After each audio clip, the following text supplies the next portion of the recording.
बिस्मिल्लाहिर्रहमानिर्रहीम अस्सलातु वस्सलामु अलैका या ख़ातमन नबीन। अस्सलाम वालेकुम स्टूडेंट। असाइनमेंट नंबर 2 हमने करनी है मैथ्स कॉम की। पहली बात तो ये है कि आपने जब कह दिया ना कि असाइनमेंट अगर आपने मेल कर ली और आपको रिस्पांस मिल गया कि आपको मिल जाएगी, तो थोड़ा सा पेशेंस यूज़ किया करें, थोड़ा सा वेट किया करें, आपको लास्ट डेट से पहले इंशाल्लाह मिल जाएगी। एक्चुअली प्रॉब्लम ये थी कि आई वॉज बिजी सम, और ये मसला था कि मैंने आपको पहले भी ये बात कही है कि आप कोशिश किया करें जिस दिन असाइनमेंट आए ना आप उसी दिन सेंड कर दिया करें मेल, ताकि आपको 1-2 दिन लेट भी हो जाए तो आपके लिए प्रॉब्लम ना बने। अच्छा खैर, लेकिन मैं ही सॉरी कर लेती हूँ कि लेट हो गई असाइनमेंट आपके लिए, लेकिन अभी भी आपके पास 24 आवर्स ग्रेस टाइम भी एक्स्ट्रा और आज का भी टाइम भी है, तो आप इसमें कंप्लीट कर लीजिएगा इसको। दल हम पहले अपनी असाइनमेंट समझते हैं, इसमें हमने करना क्या है देखें।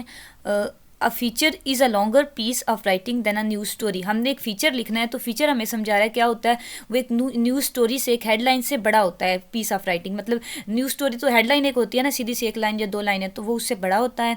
Features come in many different types and are widely use in magazine, newspaper and online. बहुत सी इसकी टाइप्स होती हैं, ये न्यूज़पेपर्स में भी, मैगजीन एंड न्यूज़ पे ऑनलाइन हर जगह यूज़ होता है, वाइडली यूज़ होता है।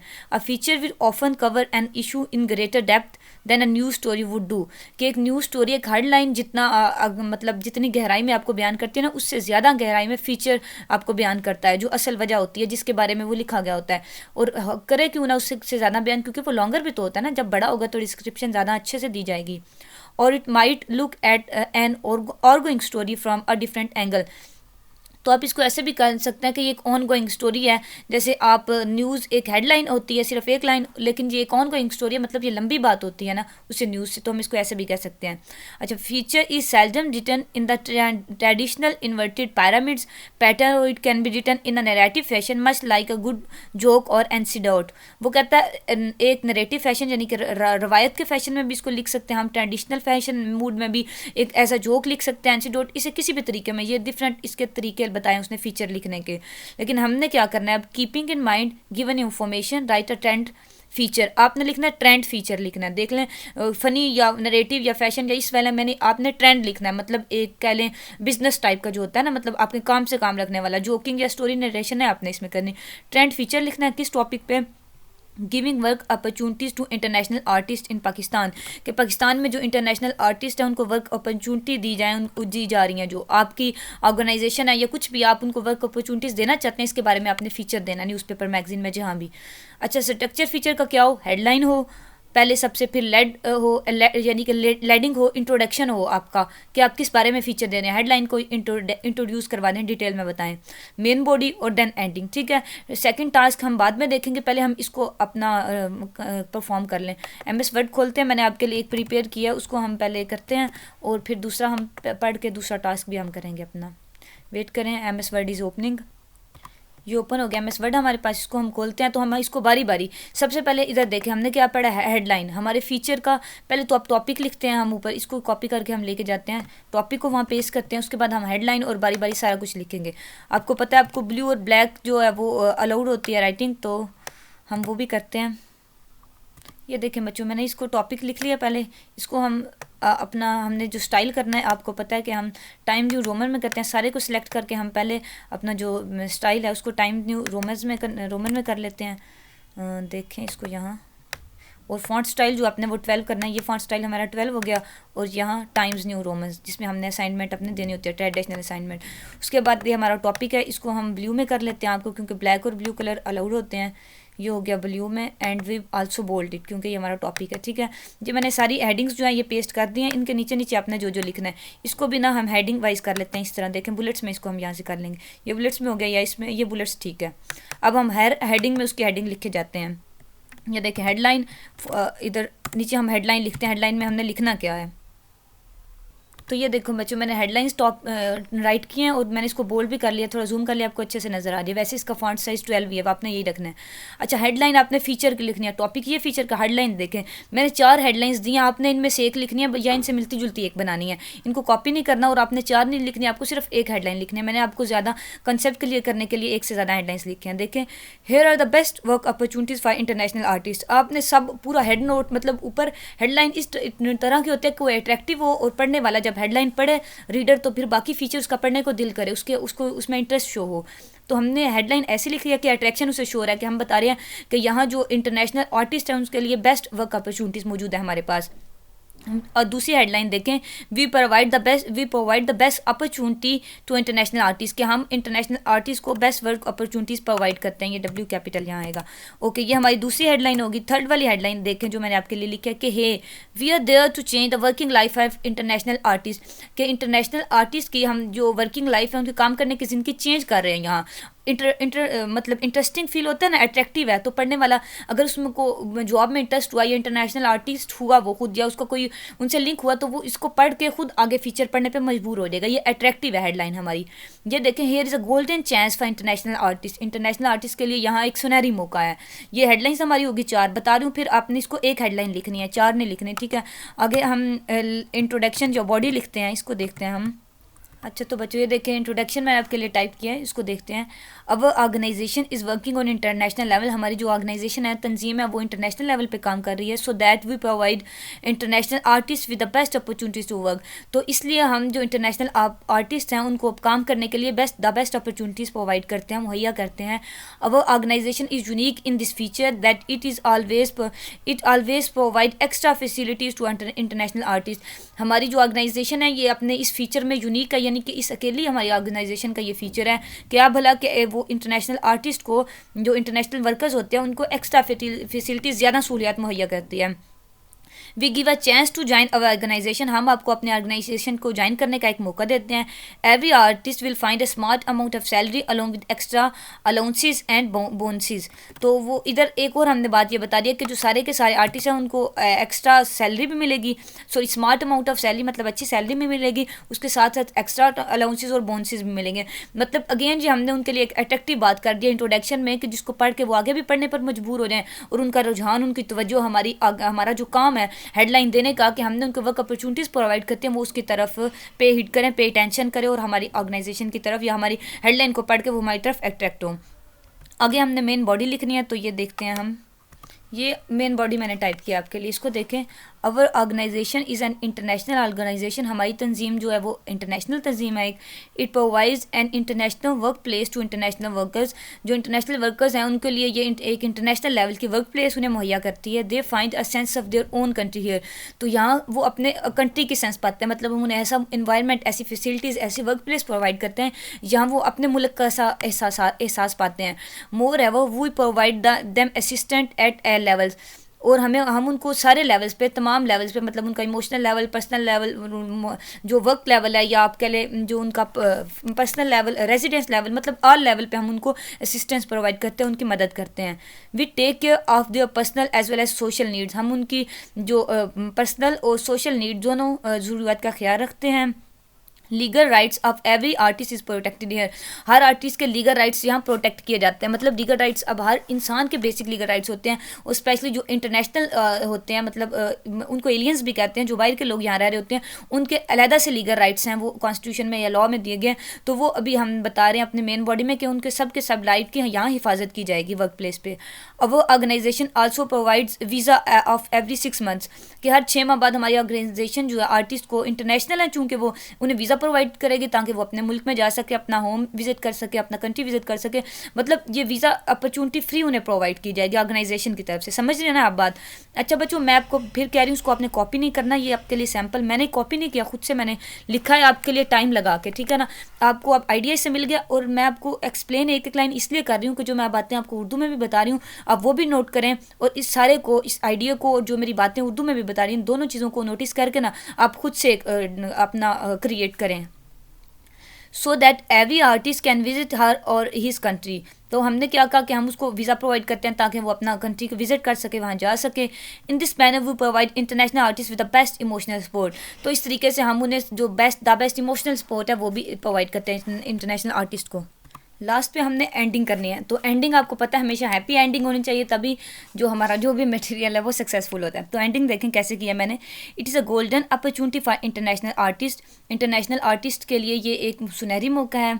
We ask them to avail this opportunity for this their own benefit, हम उन्हें कहते हैं कि वो इस अपॉर्चुनिटी को अवेल करें अपने ही फ़ायदे के लिए। We warmly welcome them in our organisation, हम अपनी ऑर्गेनाइजेशन में उनको वेलकम कहते हैं या उनको वार्मली वेलकम कहते हैं, उनका पुरतपाक इस्तकबाल करते हैं, खुशामदीद कहते हैं।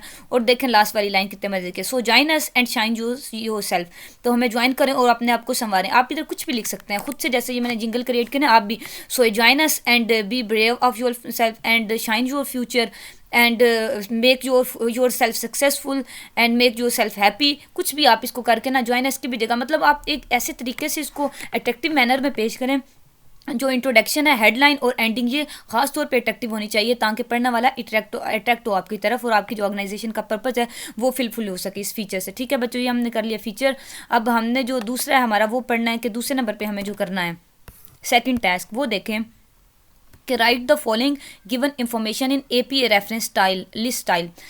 अच्छा, APA रेफरेंस स्टाइल, मुझे नहीं अब पता आपके सिलेबस का कि आपने पढ़ा हुआ है या नहीं, लेकिन आप मुझे सुने, मैं आपको बताती हूँ कि उसने हमें दिए हुई इन्फॉर्मेशन, पहला आर्टिकल टाइटल है कि ये हमें उसने आर्टिकल की इन्फॉर्मेशन दी है, नीचे एक और सेकंड पे है वो बुक की इन्फॉर्मेशन है। तो आपने इस सारे को APA रेफरेंस स्टाइल में लिखा है, समझे मेरी बात। अगर आपने जैसे हमने हेडलाइन अभी लिखी है, सॉरी फीचर टाइप किया है, कोई हेडलाइन लिख रहे हो, कोई बुक लिख रहे हो, कुछ भी लिख रहे हो, आप उसमें से कुछ लाइंस किसी और बुक से, किसी और आर्टिकल से, किसी न्यूज़पेपर से, किसी मैगजीन से कुछ आप कॉपी करते हैं ना, मतलब आप सेम लेके वहाँ से अपने जो राइटिंग है जो आप खुद लिख रहे होते हैं उसमें एंटर कर देते हैं। तो आप क्या करते हैं, जब वो आप उसको एक तो आप उसको इन्वर्टेड कॉमर्स में लिखते हैं कि ये मैंने फ़लाँ बुक से या फ़लाँ आर्टिकल से, फ़लाँ मैगजीन से कॉपी किया या फ़लाँ न्यूज़पेपर से, मतलब ये वहाँ का कोट है और मैंने यहाँ यूज़ किया है। और दूसरे नंबर पे एक और इसका जो प्रोफेशनल और ट्रेडिशनल मेथड है, वो जब अगर आप टाइप कर रहे हो ना, आप यहाँ लिखते हैं तो आपको पता होगा वर्ड पे एक ऑप्शन होता है रेफरेंसेस का, आप ना नीचे रेफरेंसेस देते हैं। वो रेफरेंसेस में आप क्या लिखते हैं कि ये जो मैंने लाइन ली है ना, या जो कोट या मैंने जो बात ली है फ्लांट आर्टिकल से, मैगजीन से या बुक से ली है, उस बुक के बारे में सारा उसका इन्फॉर्मेशन बायोडेटा देते हैं। अब वो कह रहा है कि अगर हमने आर्टिकल का कहीं रेफरेंस देना हो, उसका हम APA रेफरेंस स्टाइल है, यानी कि ये तरीका है रेफरेंस को लिखने का। और भी डिफरेंट स्टाइल्स होते हैं, लेकिन आपने APA स्टाइल को यहाँ फॉलो करना है, इन दोनों में आपने वो स्टाइल लिखना है। अच्छा, तो वो आपको ये कह रहा है कि आपने अगर कुछ किसी आर्टिकल से लिया है तो उसका आप रेफरेंस कैसे देंगे, और नीचे उसने आपको बताया कि अगर किसी बुक से कुछ लिया है तो बुक अगर आप यूज़ कर रहे हैं मतलब रेफरेंस के लिए, तो बुक का आपने रेफरेंस कैसे देना है। उसने आपको प्लेस ऑफ पब्लिकेशन, ये सारी जो इन्फॉर्मेशन है ना, नेसेसरी इन्फॉर्मेशन रेफरेंस लिखने के लिए, वो आपने को सारी प्रोवाइड कर दी है दोनों में उसको।